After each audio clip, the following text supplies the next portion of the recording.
Per our tradition, the faculty speaker will be introduced by the academic dean, Robert Schwartz.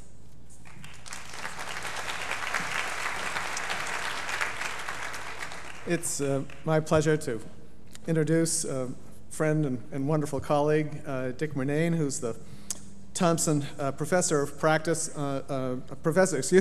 of Education and Society here, and a former winner of the Morningstar Award in 2007.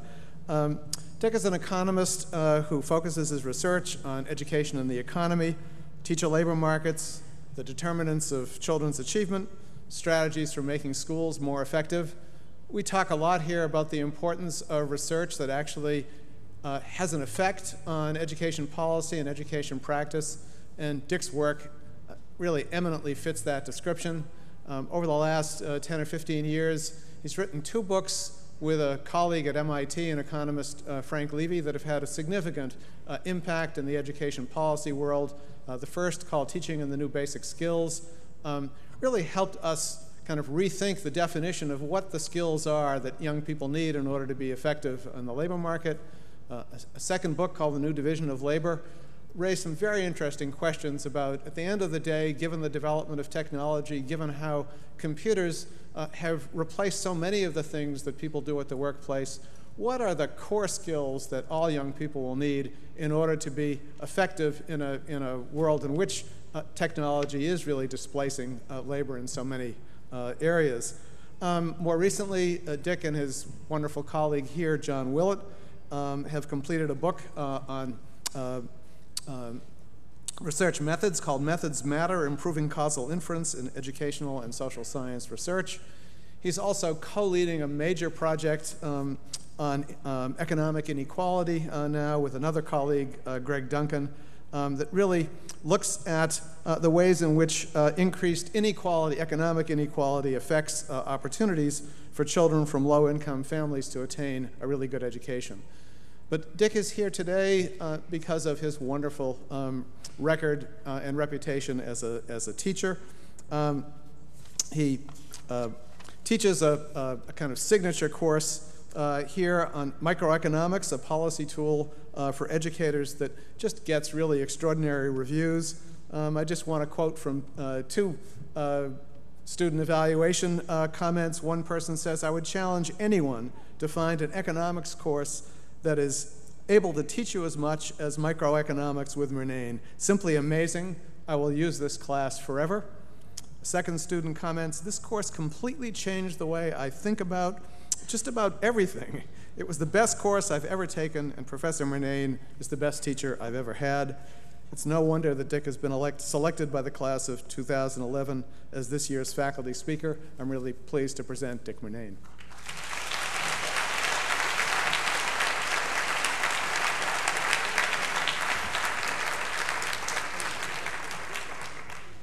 Thank you, Bob. After that wonderful introduction, I don't think I should say anything, because it can only go downhill from here. I'm pleased to have the opportunity to represent our marvelous faculty in speaking to you today. The title of my talk is 5 Challenges from 5 Decades of School Effectiveness Research. Now, I chose this topic for 2 reasons. First, I think all of us here today care about improving the effectiveness of schools, especially for children for whom education is the best hope that their lives will be less difficult financially than those of their parents. Second, I've been thinking about this topic for a long time. My first exposure came in the 1950s at my family's kitchen table, when my mom, a middle school English teacher, talked about strategies for encouraging children to write, and my father, a high school principal, talked about new ways to recruit effective teachers at a time when the children from the large baby boom generation were enrolling in the nation's schools. My thinking evolved when I worked as a high school mathematics teacher in the late 1960s. I learned painfully that knowing how to do algebra was by no means sufficient for being able to teach algebra successfully. So this led me to think more about what it takes to create and sustain schools that help both our children and their teachers to fulfill their potential. I'm going to focus my talk on landmarks in research on the effectiveness of elementary and secondary education in the United States. However, I believe the 5 challenges I will describe pertain to every country in the world and to preschools as well as to post-secondary educational institutions. So let's turn to the first decade, the 1960s. The modern era of school effectiveness research began with Equality of Educational Opportunity, a 733-page report published by the U.S. Office of Education in July 1966. Better known as the Coleman Report, after its first author, the eminent sociologist James Coleman, the document provided abundant evidence of large gaps in reading and math skills between black children and white children, between children from low-income families and those from more affluent families. But this is not the reason the report garnered so much attention. Instead, the attention came from the evidence bearing on the sources of the achievement gaps. As one reporter summarized the report, families matter, schools don't. Now, I don't think any of us here would deny that families matter. Indeed, few of us would be here today without the support of our families. But the immediate takeaway from the Coleman Report, that school quality does not affect children's achievement and life chances, was disturbing, especially coming 1 year after passage of Lyndon Johnson's Great Society programs, a cornerstone of which was in improving the schooling for disadvantaged children would reduce economic inequality in the United States. Now, the Coleman Report catalyzed almost 50 years of subsequent research on school effectiveness. This research has demonstrated that school quality does, in fact, have an enormous impact on children's life chances. However, the research has also documented the sobering reality that those are children most in need of the nation's best schools are the least likely to attend them. Changing this is the first challenge I present to you. In other words, make equality of educational opportunity a reality. The 1970s might be characterized as the decade of school finance reform, beginning with the Serrano court case in California.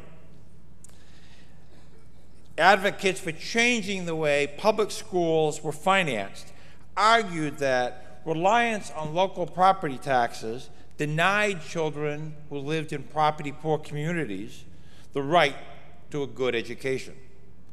The result of these court cases was an increase in state funding for public education, with most of the money going to previously low-spending communities. Most advocates for school finance reform thought that equalizing expenditures would pretty much solve the problem of equalizing school quality.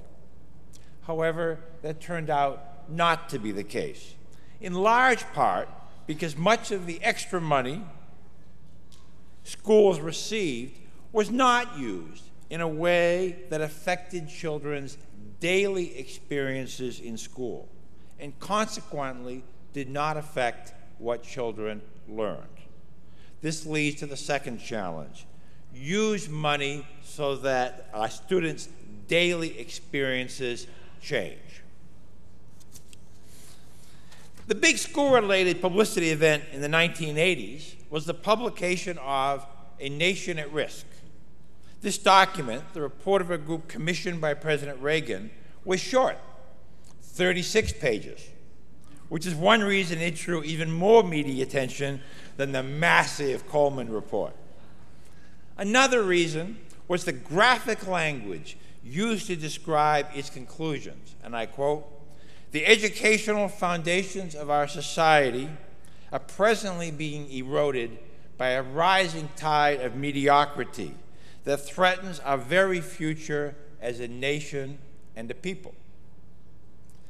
Now, one might conclude from that language that American schools were much less effective in the early 1980s in educating children than they had been in the past.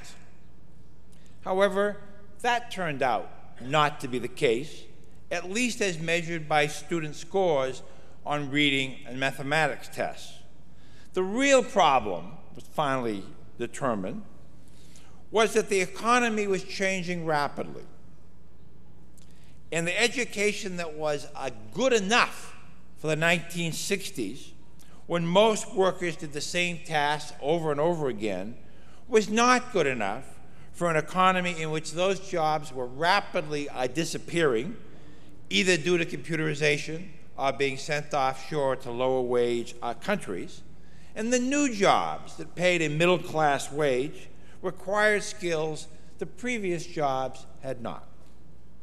So this is the basis for the third challenge: prepare children to thrive in rapidly changing societies.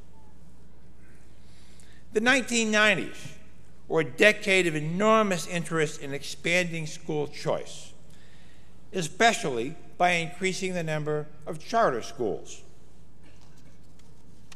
Now, the evidence on charter schools, which are public schools free from some of the constraints hampering conventional public schools, continues to evolve.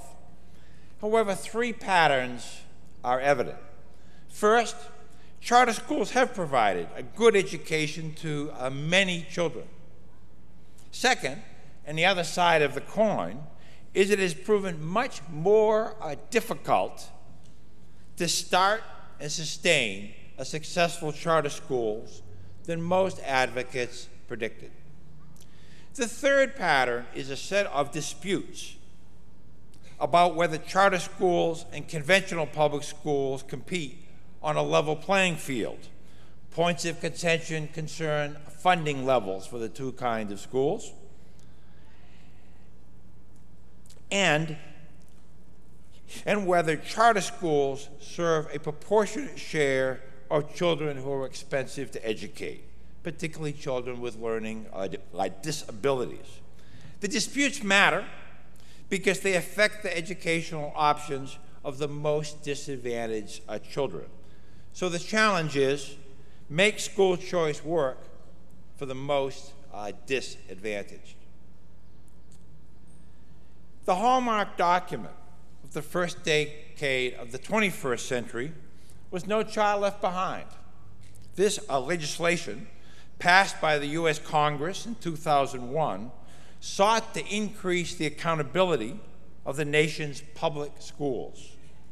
A strength of NCLB, as it came to be called, is that it draws attention to the academic skills of children from low-income families, and children of color, children whose first language is not English, and children with disabilities, groups that historically have not been well served by American schools. A weakness of NCLB is that it created perverse incentives for schools that had the least capacity to educate children well.